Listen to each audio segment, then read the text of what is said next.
আপোনাৰ ফেচবুক আইডিত যদি এই 5টা ছেটিং কৰা থাকে তেনেহ'লে হেকাৰে কেতিয়াও আপোনাৰ একাউণ্টটো হেক কৰিব নোৱাৰে। আৰু যদি কেতিয়াবা কিবা এটা কাৰণত আপোনাৰ একাউণ্টটো ছাছপেণ্ড হৈ যায় তথাপিও আপুনি ৰিকভাৰী কৰিব পাৰিব অতি সহজতে যদি আপোনাৰ একাউণ্টটো আপুনি এই ছেটিংকেইটা কৰি ৰাখে। এই ছেটিংকেইটা ক'ত পাব কেনেকৈ পাব আমি দেখুৱাই দিম এইটো ভিডিঅ'ত, গতিকে আপোনালোকে ভিডিঅ'টো অলপো স্কিপ নকৰিব, প্ৰথমৰ পৰা শেষলৈকে চাব। আৰু যদি এতিয়ালৈকে ফ'ল' কৰা নাই ফ'ল' কৰিব। আপুনি এই 5টা ছেটিং কৰিব বিচাৰে তেনেহ'লে আপুনি ফেচবুকটো ওপেন কৰিব। এই ওপৰত ছেটিং পাব, ছেটিঙত আহিব আপুনি। ইয়াত পাব আপুনি পাৰ্চনেল ডিটেইলছ। এই পাৰ্চনেল ডিটেইলছত ক্লিক কৰিব।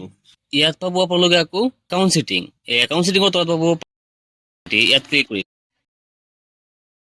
কৰিব। ইয়াত আপোনালোকে পাব কল ইনফো। ইয়াত ইমেইল আইডি আৰু মোবাইল নাম্বাৰটো আপোনাৰ নিজৰটো দিব। ইয়াত আপোনাৰ নিজৰ মোবাইল নাম্বাৰ আৰু নিজৰ ইমেইল আইডিটো আপোনালোকে ইয়াত দি দিব। তলত আছে ডেট অফ বাৰ্থ। এই ডেট অফ বাৰ্থটো আপোনালোকৰ পেন কাৰ্ডৰ লগত যিটো আছে সেইটো শুদ্ধকৈ দিব লাগিব আপোনালোকৰ, নহ'লে এইটো আপোনালোকৰ খেলিমেলি হৈ যাব। আৰু এটা কথা আপোনালোকে মনত ৰাখিব, আপোনালোকৰ ফেচবুক একাউণ্ট যিটো প্ৰফাইল আছে এই প্ৰফাইলৰ নামটো আপোনাৰ পেন কাৰ্ডৰ নামৰ লগত মিলিব লাগিব। ফেচবুকৰ প্ৰফাইলৰ নামটো আৰু পেন কাৰ্ডৰ নামটো ছেম হ'ব লাগিব। আপোনাৰ প্ৰফাইলৰ নামৰ লগত যদি পেন কাৰ্ডৰ নামটো যদি নিমিলে তেনেহ'লে পিছলৈ আপোনাৰ বহুত প্ৰব্লেম হ'ব। প্ৰফাইলত বহুতকেইটা পেজ বনাবও পাৰিব আপুনি। পেজ কেইটাৰ নাম আপোনাৰ যি মন যায় সেয়া ৰাখিব পাৰিব, কিন্তু প্ৰফাইলৰ নামটো আপুনি শুদ্ধকৈ ৰাখিব। যদি আমি ক্লিক কৰোঁ আপোনালোকে চাব পাৰিব আপোনালোকে মোবাইল নম্বৰ বা ইমেইল আইডিটো আপোনালোকে শুদ্ধ কৰি ল'ব পাৰিব, এডিট কৰি ল'ব পাৰিব। নাম্বাৰটো যদি আপোনালোকে ভুল হৈ থাকে তেনেহ'লে ইয়াত এডিট কৰি আপোনালোকে শুদ্ধ কৰি ল'ব পাৰিব।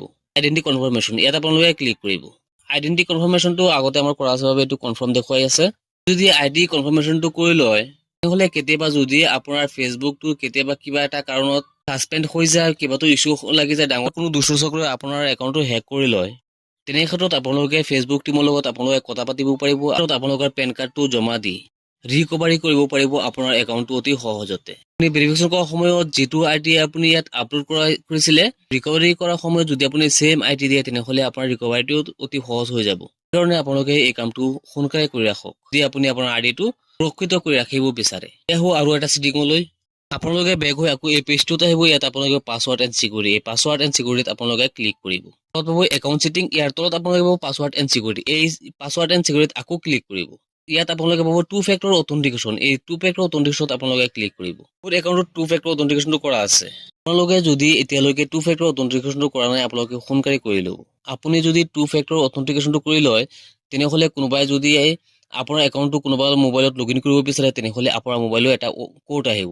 সেই কোডটো যেতিয়ালৈকে এণ্টাৰ কৰা নহ'ব তেতিয়ালৈকে লগইন কৰিব নোৱাৰিব। সেইকাৰণে টু ফেক্টৰ অথেণ্টিকেশ্যনটো বহুত ইম্পৰ্টেণ্ট হয়। আপোনালোকে যদি আপোনালোকৰ একাউণ্টটো সুৰক্ষিত কৰি ৰাখিব বিচাৰে তেনেহ'লে এই দুয়োটা ছেটিং আপোনালোকে অতি সোনকালে কৰি ৰাখক। যদি এনেকুৱা গুৰুত্বপূৰ্ণ ভিডিঅ'বোৰ আপোনালোকে চাব বিচাৰে তেনেহ'লে যদি ফেচবুকত চাইছে ফ'ল' কৰি ৰাখিব আৰু যদি ইউটিউবত চাইছে ছাবস্ক্ৰাইব কৰি ৰাখিব। আজিৰ ভিডিঅ'টো এইখিনি আছে, লগ হ'ব নেক্সট ভিডিঅ'ত।